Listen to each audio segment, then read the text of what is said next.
Kuzan, formerly known as Admiral Aokiji, is one of the most misunderstood characters in all of One Piece. With his terrifying power, meticulous planning, and ability to adapt, he's currently one of the biggest threats to all three major factions of the One Piece world. But his chill demeanor has made both One Piece fans and characters underestimate his threat level for far too long. That's why in today's deep dive, we'll be doing the ultimate analysis of what happened to the people that were unlucky enough to find their way onto the Ice Demon's bad side, but also my evidence-backed theory on how Oda's plans for Kuzan will directly impact the entire endgame of One Piece. To fully understand Kuzan's eventual descent into darkness, we have to start with his less than stellar origins and his impressive rise to one of the highest ranking Marines in the entire organization. To put it simply, Kuzan got it out the mud. Kuzan was born 49 years ago in the South Blue, and based on the drawings that Oda released of Kid Kuzan, we know that he had a very grim childhood. With his dirty clothes, the angry scowl on his face, and a hobo-like sack that contained all of his belongings, it's likely that Kuzan was an orphan and or homeless. Also, by the looks of it, whatever he went through had him sipping that sake as an adolescent. A unknown series of events happened that led Kuzan to joining the Marines at 19, though it was most likely to escape the rough circumstances he was from. From here, it can be assumed that Kuzan was a borderline prodigy or an extremely hard worker, given his eventual rank as Admiral, but also because relatively soon after joining the Marines, Kuzan felt like he had learned everything there was to know from his current instructors, so he sought out the one and only Monkey D. Garp in order to ask Garp to train him personally. Garp was a man that Kuzan idolized for both his strength and morals. He thought it was so cool that given Garp's power and impressive accolades, he could have easily ascended to the Admiral rank or even Fleet Admiral. But instead, Garp continuously turned down every promotion the higher-ups offered him. The reason being that Garp felt like if he rose any higher in rank, he would have less freedom. And Garp did not like the sound of that. After all, Garp is a member of the D Clan. Basically, Garp was aware that admirals and up are slaves to the world government. And given what Sakazuki is experiencing as the current Fleet Admiral, I'd say Garp is right. But anyway, it's ironic that this very ideology that Kuzan thought was so cool would be the very reason Garp would turn down his request to be his teacher. Garp straight up told him no, that he felt like Kuzan was trying to steal his freedom because the whole thing sounded like too much work. Garp advised Kuzan to go back to his previous instructors, but Kuzan argued that he had already surpassed them and he needed to learn from the GOAT. Garp did still seem bothered, but he does eventually acquiesce to Kuzan's request, taking him on as his protege. As we all should know by now, being Garp's protege can be a blessing and a curse. Remember how hard Garp was on Kobe and Helmeppo, or how he raised Luffy as a kid? Garp's training is straight up brutal, but he is equally hard on himself. And thanks to the flashback we got of Garp and Kuzan's backstory, we got a little peek at some of Garp's training methods. We learned that Garp trains himself by using marine battleships as punching bags, and that he told Kuzan if he wanted to hang with the gang, he had to do the same, but that there were two rules. Absolutely no haki or devil fruit powers are allowed. This is a lot more insane than it sounds, especially when you realize that Garp is punching craters into these battleships and Kuzan is hurting his fist just attempting to dent them. Next, there is this really cool mini montage of Kuzan getting stronger. Like at first, Garp's punches make a doom sound, and Kuzan's punches make like a small ding. Then later, Kuzan's makes a louder thud. And then the final panel shows both Kuzan and Garp's punches making the doom onomatopoeia against the battleships, insinuating that Kuzan's physical strength had radically increased and was closer to that of Garp's. Now, I feel like several months, if not years, had gone by died during this flashback because Kuzan was rising in rank, and also because Garp the Fist was gradually starting to open up and vent to Kuzan about personal stuff. It was actually kinda wholesome. Garp treated Kuzan like a friend, telling him things like how crazy it is that his son, Dragon, had become a revolutionary, and then later complaining to Kuzan that his grandson, Luffy, wanted to become a pirate when he grows up. But one day, things take a sad and ironic turn. Garp tracks down Kuzan and asks if he wants to go get a snack together. And Kuzan, who now goes by his Admiral moniker Aokiji, replies that he can't hang out because he is too busy now that he is a full-blown admiral. Once again, proving Garp's take on promotions to be accurate. Now, this next part is really important if you want to truly understand the conflicted mind of Kuzan. Did you notice how the Kuzan we've covered up until now seemed a lot more eager about his career than the lackadaisical admiral that we met, giving the Straw Hat such a hard time on Long Green Longland Island? It's like he had a totally different personality. Hell, even back when Kuzan first made his silhouetted debut, the Gorosei said he was the greatest power in the Navy, but that they wished he would take his position more seriously. So what happened? Oh, well, the Ohara incident happened, also known as the Annihilation of Ohara. It was a genocide that took place 22 years ago on the island of Ohara. The world government ordered a buster call on it after they discovered that the scholars there were illegally researching poneglyphs and the Void Century, which is a big no-no in the One Piece world. At the time, Kuzan was a vice admiral and a rising star in the Marines. Therefore, he was one of 5 vice admirals ordered to carry out the buster call. A buster call is the ultimate form of military attack by the Marines, used only under special circumstances. It involves a fleet of 10 battleships and 5 vice admirals, with the goal of total destruction. Some One Piece fans might not know, but prior to this event, Kuzan practiced a sense of justice he called blazing justice or burning justice, depending on the translation. The sense of justices are the philosophies in which major Marines base their actions and life on. It's how they, as an individual Marine, choose to deal out punishment to criminals. But more importantly, it's what they are willing to do to achieve their ideal form of justice. Blazing justice meant that Kuzan wanted to hit the ground running after he joined the Marines. He would work as hard as possible and pretty much follow any order from the higher ups blindly because he believed at the end of the day, the Marines were fighting for good. Of course, we as viewers know this is far from the truth, but remember, to the average One Piece citizen, Marines good, pirates bad. Remember how naive Kobe was about this world whenever we first met him? I feel like Kuzan has always been a little lost morally. He was a kid from the gutter with a lifelong inner battle about right versus wrong and his role in that equation, needing someone or something to help guide him. And for a long time, he thought he might have found it, but the Ohara incident acted as a major paradigm shift in what Kuzan thought of the organization he was a part of. Kuzan was conflicted from the very start of the invasion, but at first, he was still committed on carrying out his sworn duties as a vice admiral. However, throughout the chaotic event, he was faced with back-to-back tests of his morals, with the one test that weighed the heaviest on his conscience being when he had to ice his former friend and colleague, Jaguar D. Saul, a former vice admiral of the Marines who deserted after not agreeing with the cutthroat nature of how they operated, and a conversation he had with Robin's mom, Nico Olivia. Saul's respect for Olivia is one of the reasons he was fighting so hard to protect Robin. Oda was showing us that Saul had faced similar internal conflicts as Kuzan and made the choice to buck the system. Some light foreshadowing from the Foreshadowing King. But anyway, Saul was a total badass during this battle. Solo, he was putting up such a good fight against the Marines that Kuzan was forced to step in and attack Saul himself. Because, quote, if the buster call was stopped by a former Navy member, how bad would that look? Saul would question Kuzan about his integrity, asking him if he was proud of this assault. Quote, this isn't right. You know it yourself. This is just being used as an example. That is why Ohara is being eliminated. Kuzan responded, if that's for the good of the world hereafter, so be it. The reality is that the scholars did did break the law. This right here shows exactly who Kuzan was at this moment. He did have an understanding that the Marines were wrong, but he was able to still justify their actions and stuff down his empathy because he felt like at the end of the day, the Marines were fighting for the greater good of humanity. This is his blazing justice, which I'm hoping you're starting to understand is kind of similar to Sakazuki's absolute justice, but like a diet version. Oda did this on purpose, and we'll get to why in a minute. Kuzan continues by saying, quote, "But justice changes shape depending on one's standpoint. That is why I won't criticize your idea of justice. However, if you are going to interfere with our work, I cannot ignore that." And then, boom, just as Kuzan was wrapping up his speech, the evacuation ship that was filled with the innocent civilians fleeing the destruction of their home exploded. Every single one of them dying on the order of the then Vice Admiral Sakazuki. Because in Sakazuki's words, if by chance even a single scholar is hiding out in that ship, all of their sacrifice will be for naught. You must destroy evil at its very roots. This is the core of Sakazuki's absolute justice. This travesty enrages Saul. Kuzan yells that he would never go as far as that jerk Sakazuki, showing that even then he knew Sakazuki's warped sense of justice was too extreme. Saul knew that Kuzan was too strong and he couldn't win, so he told Robin to run to save herself and live. Saul gives her an emotional but inspiring speech that ends with his "Dira she laugh," and then he is frozen solid by Kuzan. Robin tried to run, but whenever she made it to her escape boat, Kuzan was already there waiting for her. However, to her surprise, Kuzan wasn't planning to kill her or capture her. Instead, he was going to let her go. He even made her ice tracks for her boat so she could make it to the next island safely. Kuzan tells her that sometimes the idea of justice can turn people mad, and that she has the right to blame whoever she wants to for what happened here today, but that she should just be grateful she has her life. Before they go their separate ways, Kuzan makes it clear to Robin that he isn't her ally, and from here on she should live like a recluse, because if she does anything, he will be the first one to come after her. Kuzan's final words to Robin were very important because it confirmed that he is more conflicted than ever about the direction his moral compass should follow. Should he trust the Marines and by proxy the world government without question like Sakazuki, or should he trust his guts sense of justice like Saul, even if that means rebelling against his employer? How Nico Robin turned out would be his answer. If Robin went on to live a good and just life, that would confirm he was right to disobey the Marines. But if Robin grew to become evil, then that would be proof that the world government knows best. And we might have just ended up with two Sakazuki types. This type of nuanced writing is why Kuzan is one of the best written characters in One Piece. We know characters like Luffy will end up morally overall good, and characters like Sakazuki or Blackbeard are going to be vile to their last breath. But Kuzan is unpredictable. He is a character with a forever changing and adapting philosophy, and for that reason, what his final role in the story will be is much harder to guess. But I do think I have finally figured it out by analyzing all of Kuzan's decisions post the Ohara incident. First, it's important to explain that Kuzan's Robin test had more nuanced results than he probably expected. From the very beginning, it was tough for Robin to even survive. No one wanted her and everyone betrayed her, which morphed Robin into a chameleon-like character who could become anyone she needed to be. Throughout her life, in some parts, she was more good than bad, and other times she was more bad than good. I mean, look, we all love and empathize with Robin now, but she was technically an assassin for a good amount of time. Of course, after she joined the Straw Hats, in our eyes, she was awesome. But to the world government, all these things the Straw Hats did made her even more of a god-level threat. Now, during all these years post-Ohara is when Kuzan started practicing what he calls lazy justice, which basically meant that Kuzan believed that justice was seldom worth pursuing, and when he did need to enforce it, it should be done with as little effort as possible. In this stage of his life, I call him Kuzan the Observer, because he was just taking everything in. He was secretly secretly watching every action the Marines took, every action pirates took, and everything in the middle. Just lackadaisically riding his bike island to island, seeing what actions created the best results, interfering as little as possible, all while keeping one eye on Robin. This is what led Kuzan to popping in on the Straw Hats while they was at Long Ring Longland. This encounter was such a reality check for us and the Straw Hats. Oda was showing us that the Straw Hats still have a long way to go to be able to compete with the major players in this world. From the moment the Straw Hats noticed Kuzan, the entire mood shifted from their light-hearted conversation to fear and confusion. Robin was instantly struck with like a full-blown panic attack. Luffy, Zoro, and Sanji's fight or flight instincts went from 0 to 1,000. In an attempt to relieve their worries, Aokiji says he was just taking a stroll and he isn't there on official orders. This prompts Zoro to ask what organization Aokiji belongs to. And so Robin explains how he is an admiral, what that means, and how they are at the highest end of the marine power structure. You can tell there is still friction in the air. Aokiji, who was still trying to play it chill, was, well, busy flirting with Nami.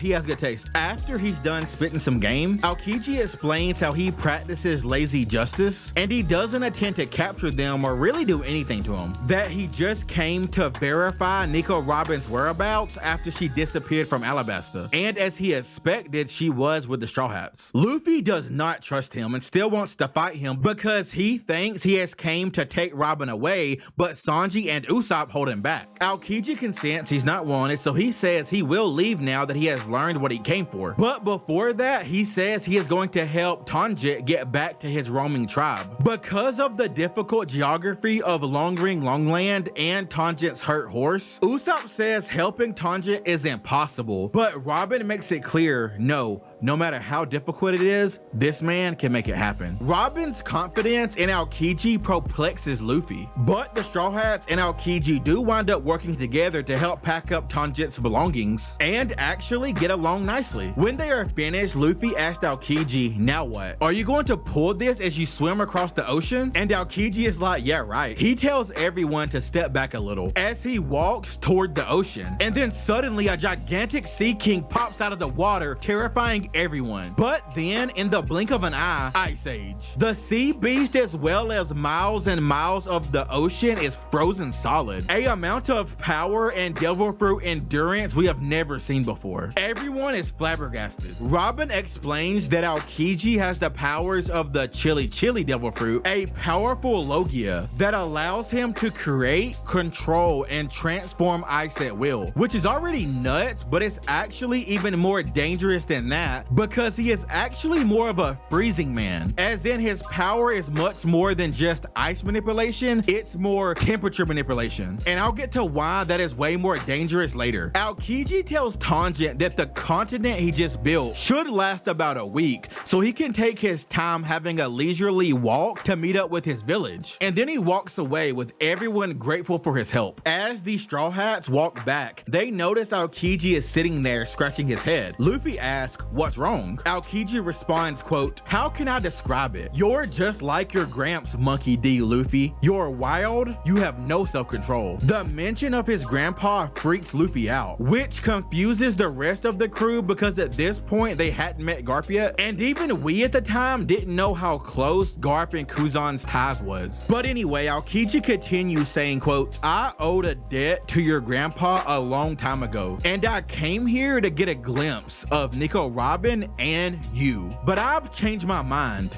Maybe you guys had better die now. And that dark, chilly aura once again consumed the Straw Hats. Aokiji states that though the world government still doesn't think very highly of the Straw Hats, after he has gotten a better look at the crew, he can tell they have a lot of grit, aka potential. And although their crew only has a few members, he can foresee that a collection of troublemakers like them are bound to become become bothersome in time, elaborating that he has been following the Straw Hats since Luffy got his very first bounty, and most concerningly to him, he has observed how quickly their strength has grown, that he has faced many ruthless villains over the years, and that the Straw Hats were starting to scare him. Besides everything he outright said, I think this decision is also because of how much like Garp Luffy is. In the future, we learn how much Kuzan respects Garp's power and how much of a threat Garp's son Dragon turned into. So when he sees that Luffy has that same potential in him, he realizes that leaving Luffy free and alive could have major consequences. Aokiji goes on to explain to the Straw Hats how dangerous it was to let a woman like Nico Robin join their crew, how she has survived all of these years in the underworld by backstabbing and switching sides constantly, and now she has hidden herself in their crew. Even with that being said, the Straw Hats still defend Robin. So Aokiji tells them that it is a fact that every single organization that Robin has ever been associated with up to date has fallen, but yet she always survives. When Robin's new friends say they don't care about her past, Aokiji only replies to Robin saying, "I see you've managed to get close to the crew. Like, it's impressive how much you've tricked your pawns this time." It is theorized that this was all a test for the Straw Hats to see what kind of people Robin had surrounded herself with this time. But Robin doesn't know that, and she can't take any more of his harsh words, and so she attacks Aokiji. If I'm being honest, I think this was an attempt by Robin to unalive herself. Based on the themes Oda explored in Water 7 and in his lobby, this isn't too far-fetched. Even here, she knew she could never beat him, but if she was killed, Aokiji might let the rest of the crew live. And even if she thought Aokiji would just capture her, once he turned her over to the world government, they would kill her for sure. Things very quickly turn into an all-out fight, which results in Aokiji easily dog walking like all of the Straw Hats. He turns all of them into his victims. We learn just how versatile and powerful his Devil Fruit abilities are. He has insane offensive and defensive power. He can attack you with swords or blast, and even if you do land a punch on him, you take ice damage. Aokiji defeated all three of the monster trio at the same time. This shocked Nami because to her, these guys have basically been monsters up until now. So seeing them get treated like coughing babies fighting a nuclear bomb, she just couldn't believe it. Aokiji compliments Robin on finding her some fine comrades, but accuses her of being the same old Nico Robin. She tries to deny it, but Aokiji does his hug freeze move, which is terrifying, but I'm not gonna lie, it's pretty awesome. The rest of the battle is just the Straw Hats trying to save Robin and survive themselves. Luffy stops Zoro and Sanji from trying to help and tells them he wants to run the fade with Aokiji one-on-one. Aokiji replies, "That's fine, but I don't have a ship to take you back with me, so I'll just have to kill you here," which was one of the coldest lines in One Piece. Luffy does try his best during the fight, but he is just easily dominated, while the rest of the Straw Hats are back at the ship trying to unfreeze Robin and arguing amongst themselves whether it was right or wrong to listen to Luffy's orders to leave him. Zoro tells everyone to shut up because this is a time of crisis for the crew and they need to prepare for the worst. Aokiji finishes Luffy off by freezing him with his Ice Age attack, but then he realizes that Luffy might have in fact tricked him because since he accepted a one-on-one official duel, now that he won, if he lays a finger on Luffy's crew, he would be the one being excessive. This would make him like Sakazuki, so he honors his word and doesn't go after the other Straw Hats. And then Aokiji also smirks, wondering if it's possible there is a chance Luffy really thought he could beat him. And knowing Luffy, either reason could be possible. Let us know in the comments, do you think Luffy really believed he could beat Aokiji here? Or was he just protecting his friends by sacrificing himself?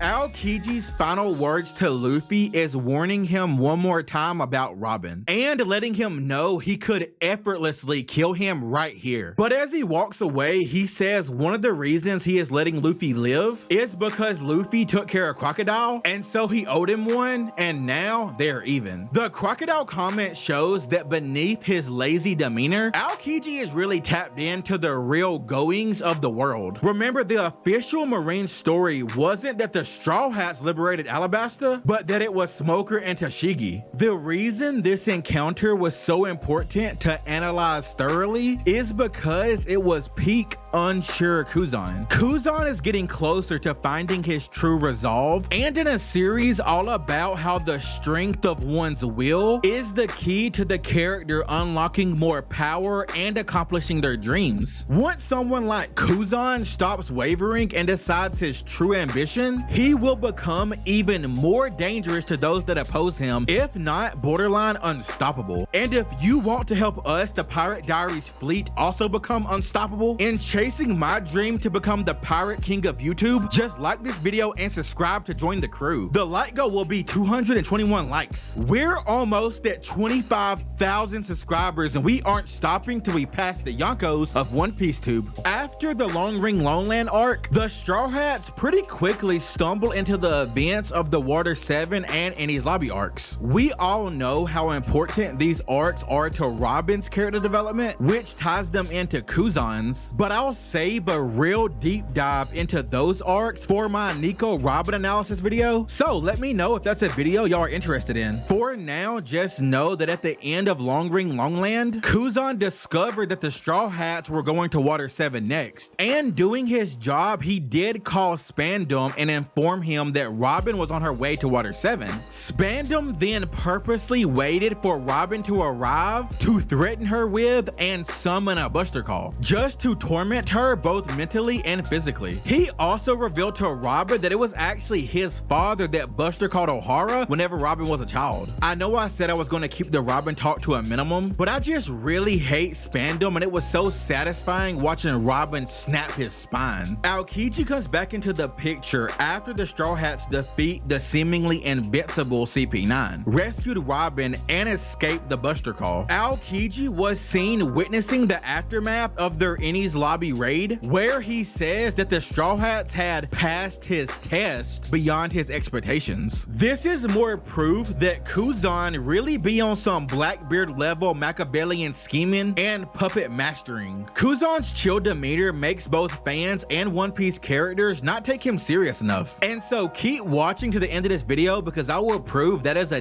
dangerous mistake. A Marine asked Aokiji over the Den Mushi whether they should continue to pursue the Straw Hats. Surprisingly to them, he declines, noting the Marines had suffered enough casualties already, calling their battle a complete defeat. This moment was a major hint by Oda that Kuzan's philosophy scale just tilted much further away from Sakazuki's. After the Enies Lobby battle, Aokiji visited Water 7 and had a secret conversation with Robin while the other Straw Hats were having a party with the Water 7 citizens. Aokiji revealed to Robin that he was actually good friends with Saul and that he allowed Robin to escape O'Hara because of this friendship. He was also completely honest with Robin that he did intend to have her eliminated by CP9 because during these past 20 years he spent observing her sad but treacherous life, he had come to see her as a danger to his vision of peace and justice. And so he was honestly surprised when the Straw Hats defeated CP9. I think the reason that Kuzan was opening up so much to Robin here is because he was self-aware enough to know that he was about to start a new path in his life, following whatever his new sense of justice will be. And so he was giving himself and Robin closure to their past 20 years. As the conversation was wrapping up, Aokiji asked Robin why she didn't run from the Straw Hats whenever she had a chance, like she has done to all the other organizations in her past once they didn't benefit her anymore. Robin replied because she did not want to see them die. Aokiji bid Robin farewell, telling her to live strong, remarking that O'Hara is not fully destroyed, meaning that the memory and purpose of those that were killed on O'Hara lives on within her. Aokiji then disappeared. A while later, he was seen leaving Dock 1 on his bike, and then sometime after that, Robin speculated that Aokiji was the one responsible for excluding all the non-Straw Hat pirates from the official report on the Enies Lobby incident. And instead made them out to be innocent civilians who got caught up in all the commotion. This was actually very nice of him, as it protected a lot of people who helped the Straw Hats avoid extreme punishment from the world government. Later on, Aokiji asked for Garp to lend him a ride on his ship back to Marine headquarters, because riding all the way back there on his bike was, quote, such a bother. Because of this, Aokiji was on Garp's ship and got to witness the Straw Hats leaving on their new ship, the Thousand Sunny, as Garp chased them off with cannonballs. Frankie ended up using Coupe de Burst for the first time, and as the Straw Hat ship leaped into the air to escape, we can see Kuzan smiling, seemingly impressed. After this, some time goes by, and it was announced that Fire Fist Ace had been turned over to the Marines by Blackbeard and would soon be executed publicly. Because the Marines expected the mighty Whitebeard Pirates to attempt to free their comrade during the event, Aokiji as well as the other admirals were summoned to Marine headquarters to act as deterrence and defense. This battle would come to be known as the Paramount War. It was filled with some of the best, saddest, and iconic moments in all of One Piece. During this next segment, keep in mind that though Aokiji did play his role as a Navyman during this battle, his heart already didn't really align with the Marines' vision. He was even done with lazy justice and was either close to formulating a new sense of justice, or he had already decided one he would have started implementing within the Marines in hopes of changing how they operated, if not for what happens during and after the Great War. The Paramount War was also one of the best things that happened to One Piece power scalers, especially when it comes to analyzing the admirals. Some of Kuzan's most ridiculous feats include when the Whitebeard Pirates first arrived and Whitebeard used his quake powers to create two massive tidal waves. Aokiji is the one that neutralizes them by freezing both of them with Ice Age.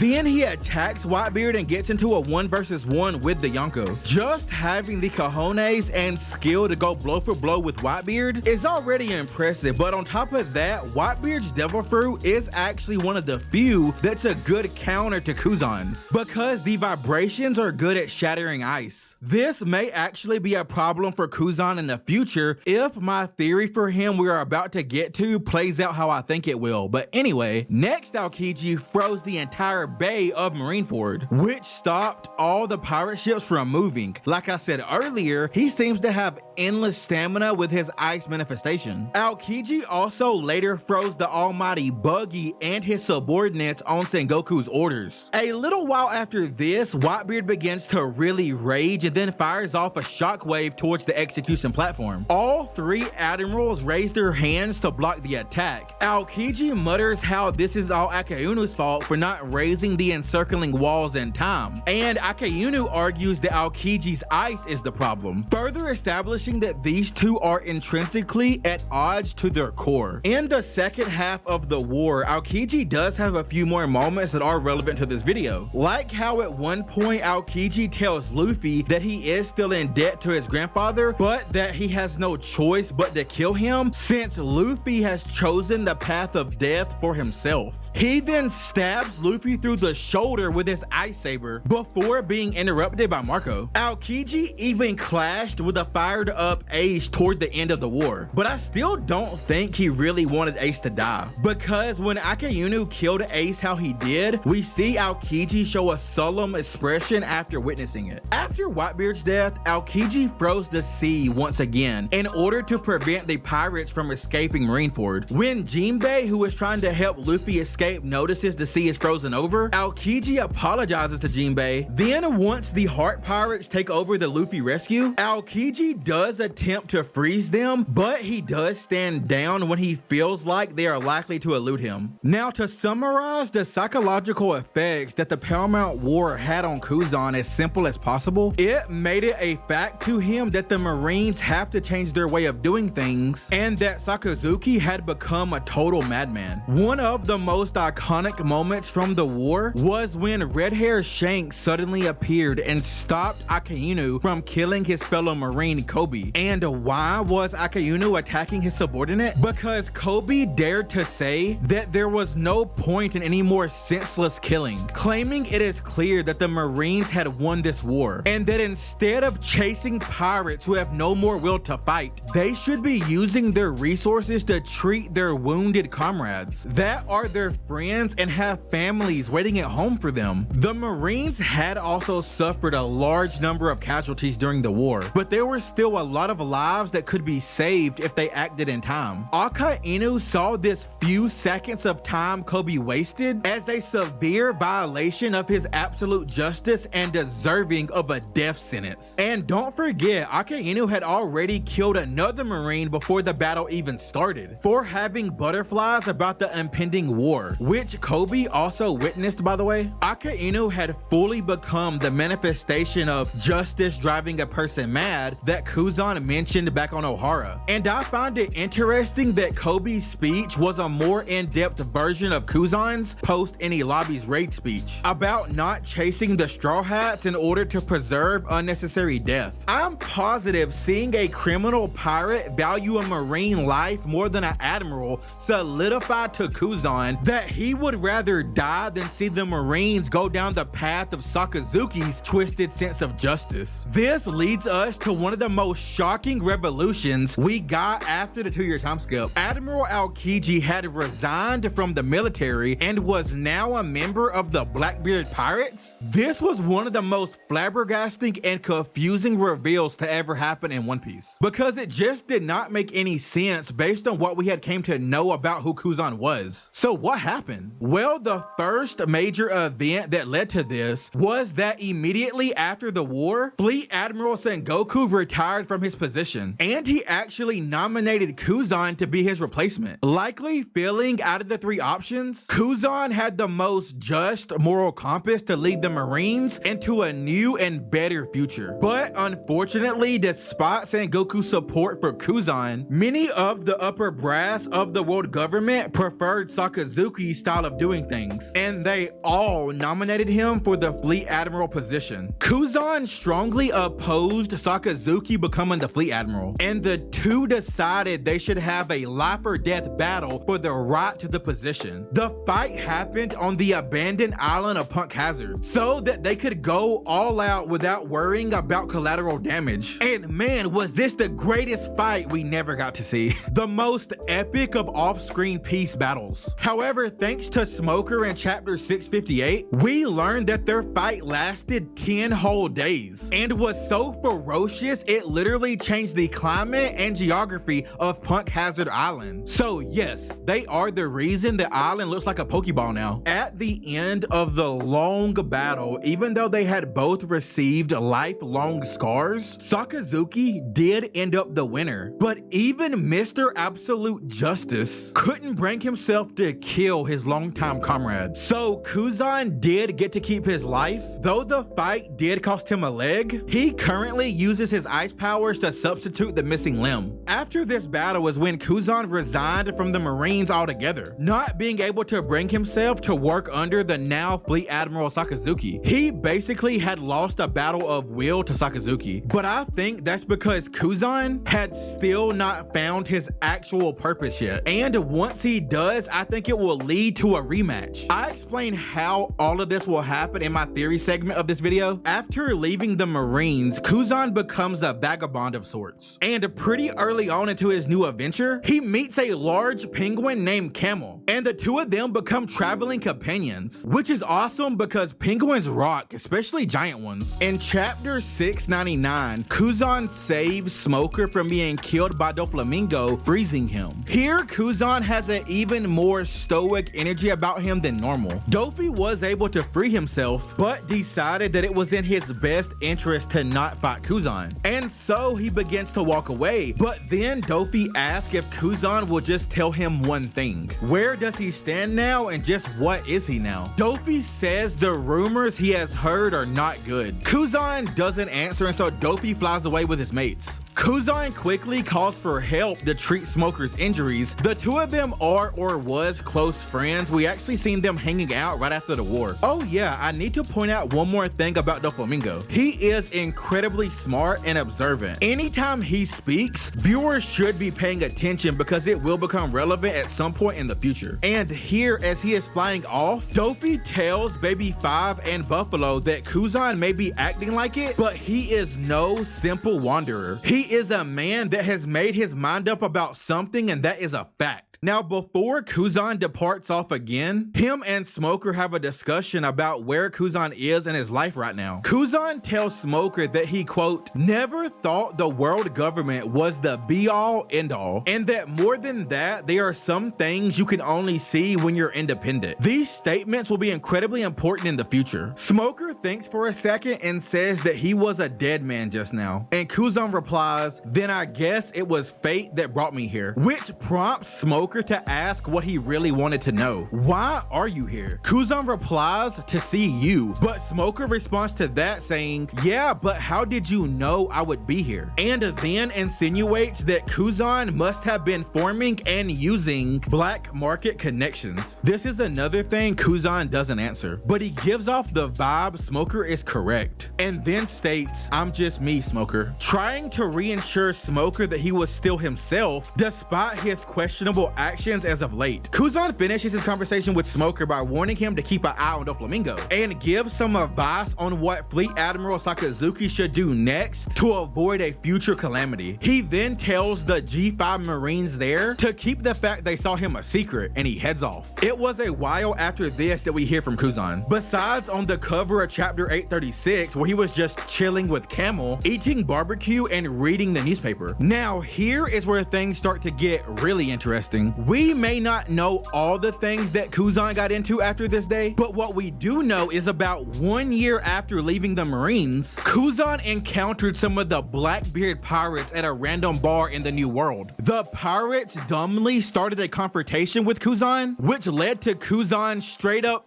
victimizing most of Blackbeard's crew with extreme ease. I've did about 6 or 7 of these victim videos and covered a lot of one-sided fights, so I am confident when I say that Kuzan is by far the character who has washed the most people with the easiest effort. Dude is an actual monster. When Blackbeard returned to the bar and found his crew frozen solid, he demanded Kuzan to undo his powers. Kuzan explained they started it, saying, quote, you're their captain, you should know. You really think I struck first? He then says, plus you've heard the situation. I'm in a state of mourning. It is not the right time to test me, which is another ice cold line by Kuzan. Get it? Ice cold? Zahaha. Anyway, I guess Teach heeded Kuzan's warning, and so Kuzan agrees to unthaw his crew. Afterwards, the Blackbeard Pirates and Kuzan ended up having some drinks together and discussing Kuzan's battle with Sakazuki. The Blackbeard Pirates also talk about Hinozuku, who is the mysterious man with the burn scar, and how it is rumored that he is in possession of one of the road poneglyphs that are needed to reach Laugh-Tale. Kuzan replies that he's never heard of him, and that the poneglyphs only give him bitter memories, stating all he knows is he wouldn't forget if he saw one of those red stones on Ohara, but all he remembers is a good friend fighting back against the government, and the sad, lonely eyes of a little girl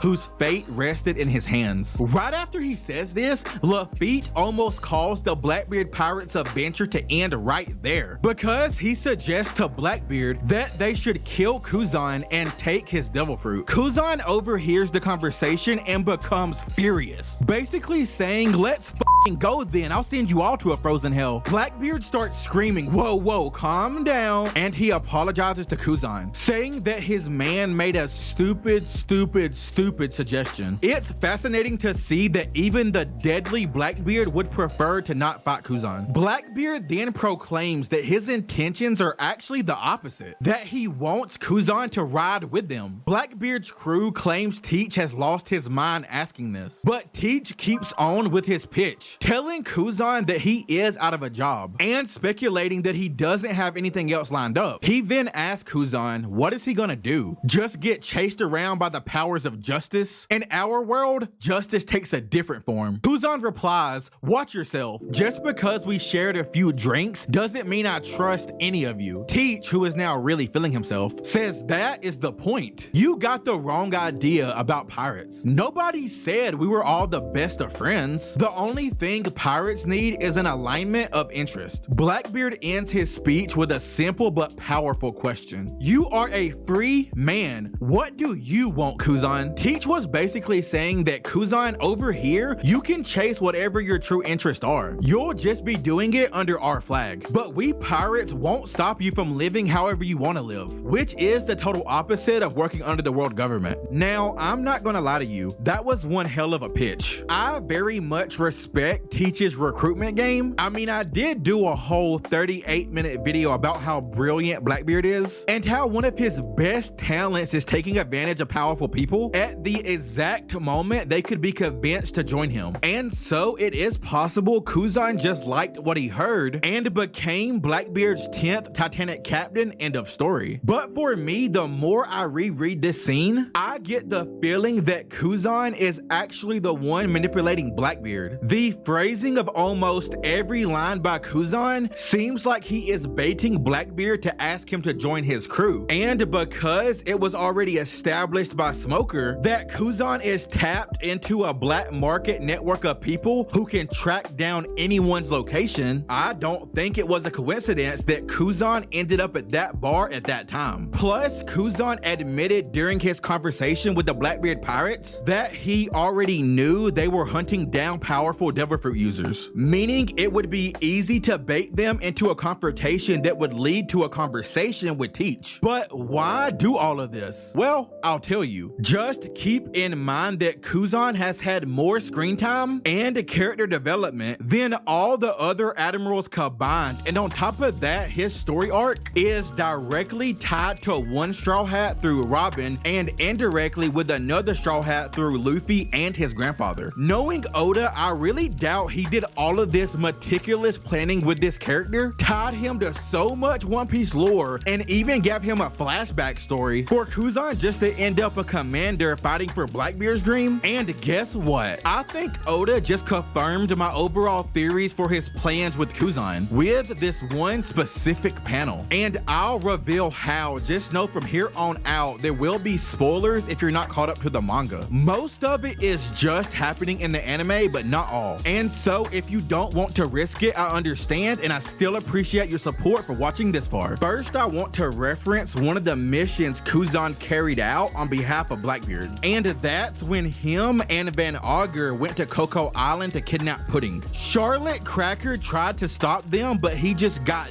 dominated. His Cracker minions got taken out by Van Augur surprisingly easy when you remember how much trouble they gave Luffy back in Whole Cake. But what was truly terrifying was when the ice demon Kuzan made his move. With just a lift of his finger and a slow walk past Cracker, he completely froze him and turned the entire town of Chocolate into a frozen hellscape. This almost felt like a horror movie, with Brulee's reaction being a perfect illustration of how it felt watching this scene. This is what I meant when I said that Kuzan's powers are more dangerous than just basic ice manipulation. It seems like he can drop the actual temperature as low as he wants, meaning he could do things like drop an area's degrees to absolute zero, where no normal humans could survive, and even those that could would be severely slowed down and easier to take out. Think of Kuzan's powers similar to those that have the Quake fruit. Kuzan is nerfed and can't go all out if he has comrades near, because they will end up collateral damage. He wields the ability to turn the actual environment around him into his asset. This scene also showed whether Kuzan has alternative motives or not. For the time being, he is taking his role as a Blackbeard pirate serious, and that could or will be trouble for the Straw Hats down the line, because I don't know who among them is strong enough to fight Kuzan. I don't even know who is stronger, Blackbeard or Kuzan. But all that really matters is if they do face off, Luffy is obviously fighting Teach. So who fights Kuzan? Zoro, maybe. Look, I know Zoro is a badass, but I think as of right now, Kuzan has it. I even ran a poll a while back on this exact topic and a lot of you seem to agree, but let me know in the comments what you think. Who would win in a fight, current Kuzan or current Zoro? This pretty much brings us up to the current One Piece storyline in which our favorite Marine Kobe was imprisoned by the Blackbeard Pirates. Kuzan was present when Teach was explaining his plan to trade Kobe back to the Marines in exchange for the world government officially recognizing Hachinoso as a country of the world government and him the king. Kobe reveals to Blackbeard that this will not work because he is a member of Sword. When Blackbeard seems unbothered, Kuzan explains to Teach that Kobe is right. If he is in Sword, he's Navy, but he ain't really Navy. Kuzan says to think of Sword as if they had already resigned from the Marines because they can do whatever they want, including engage emperors without permission and even ignore any and all orders they choose to. But in exchange, the Navy assumes no responsibility for their actions. It can cut them loose at any moment it's convenient. Blackbeard finds this interesting and says that he likes Kobe's style, but he will be moving forward with his plan anyway because since Kobe is known as the hero of the Marines, he thinks the world government will probably still not like taking a deep blow to their reputation. Sometime after this, Kobe ends up escaping his cell, but is still trapped on the island. Lucky for him though, about this same time, his sensei Garp, alongside Sword, was launching a full frontal assault on Power Island to free him. Garp is just leveling the place with Galaxy Fist here and Pirate Death Punches there, and Mission Rescue Kobe was looking like it might go off without a hitch. That was until Kuzan appeared in front of them, freezing Hibari. Garp says, "Kuzan, what have you done?" and demands he unfreeze Hibari. But all Kuzan states is that he can't have Kobe escaping while Blackbeard is out on a mission because it would look bad. Kuzan then started remembering how he ended up joining the Blackbeard Pirates until Garp starts yelling at him to put Hibari back to normal, let Kobe go, and come back to the Navy. As Kuzan stared down his longtime idol, he squares up and says, quote, "You always did like to say whatever was on your mind, but I'm afraid I can't help you with any of those things, Garp. I loved that about you, which is why I live my life the way I want now." And then Kuzan asks Garp the $1,000,000 question. Would you kill your senior apprentice to save your protege? As he too powered up, Garp answered in the philosophy that he always tried to beat into everyone he has ever trained. Don't be tied down by this nonsense. I taught you to live in the moment. Not only was this a badass way to say, look, you know I rocked with you, Kuzan, but whether we are friends or enemies now doesn't matter. Stop asking dumbass questions and always live in the moment that your decisions led to you, like I taught you. So let's get it cracking. But it's also a callback to what Garp said to Luffy as he charged the execution platform, and low-key to what even Kuzan told Luffy when he thought he was going to have to kill him in the Paramount War. The epic fight begins when Kuzan attacks Garp with Ice Ball, but Garp easily broke free and smashed Kuzan into the ground with Blue Hole. And then Garp starts crushing Blackbeard pirate fodder and even throwing around Titanic captains. Eventually though, through trickery, Shiryu was able to land a serious attack on Garp, running him through with his sword. But even then, Garp still never stopped fighting. All the residents of Hachinoso start charging Garp to take advantage of his weakened state and claim the 3 crown bounty on his head set by Cross Guild. But Kuzan, who was now back on his feet, says, "Get out of the way, you scrubs. Garp could have both of his arms and legs tied up and you still couldn't kill him," showing how much he still respected his former mentor's strength. Kuzan tells Garp that he has a habit of raising powerful foes, referring to Dragon, Luffy, and now himself. And so his former teacher replies, "Consider yourself expelled, you dunce." And the two monsters began exchanging blows that could destroy battleships. It is both badass and poetically sad. Garp is now seriously wounded, and out of concern, Kuzan tells him to stand down. But Garp needs to create an opening for all of his subordinates to escape, so he says, You're worried about these wounds? You're soft, and launches a all-out attack towards hordes of pirates, starts dashing through the town and splits Mountain Face in half with Galaxy Divide. Kobe and the rest of Sword did manage to escape after Kobe also showed how far he has came, letting off a mighty punch of his own that made Garp smile, knowing his legacy was in good hands, as Garp